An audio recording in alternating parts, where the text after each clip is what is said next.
UN Secretary General Antonio Guterres is in Kyiv visiting with Ukrainian President Volodymyr Zelenskyy. He made the trip to the Ukrainian capital in an effort to extend the grain export deal between the country and Russia. The agreement is set to expire next week. It allows the shipment of Ukrainian grain through the Black Sea. He's also expected to discuss other pertinent issues with President Zelenskyy regarding the ongoing war in Ukraine. BBC News diplomatic correspondent James Landale joins us now from Kyiv.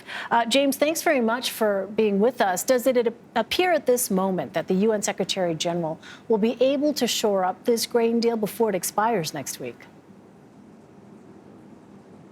Well, that's certainly the hope of the global food markets, because if this deal doesn't get extended next week, then that would mean soaring food prices and disruption to the global economy and an awful lot of hungry people in developing countries around the world. So he is very keen that it is extended.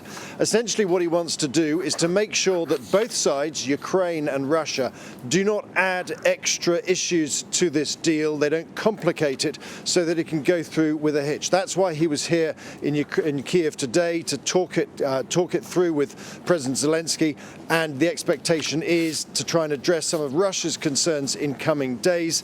Russia has concerns about its own agricultural exports, and the question is can those be satisfied? At the moment, we don't know if they will be.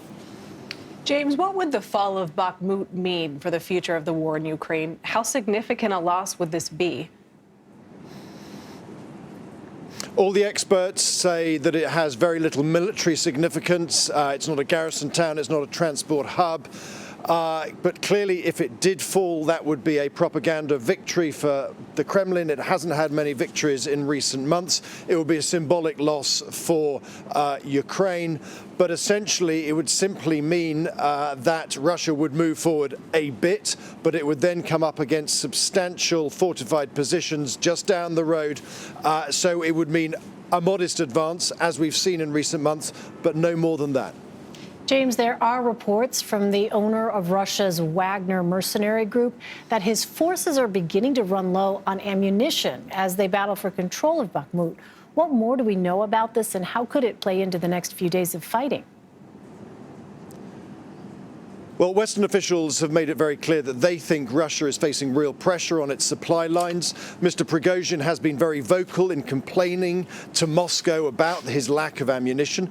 Part of that might reflect the fact that he doesn't have enough ammunition. Part of it might reflect the political battle that he is having with the Russian military high command, with whom he is at loggerheads at the moment. But I think what is significant about it is it might be one of those factors that is encouraging Ukraine to continue the defense of Bakhmut, because they know the longer they hold that ground, the more Russians they can kill, the more they can degrade Russia's military machine. James Landale, thanks so much for joining us and taking the time.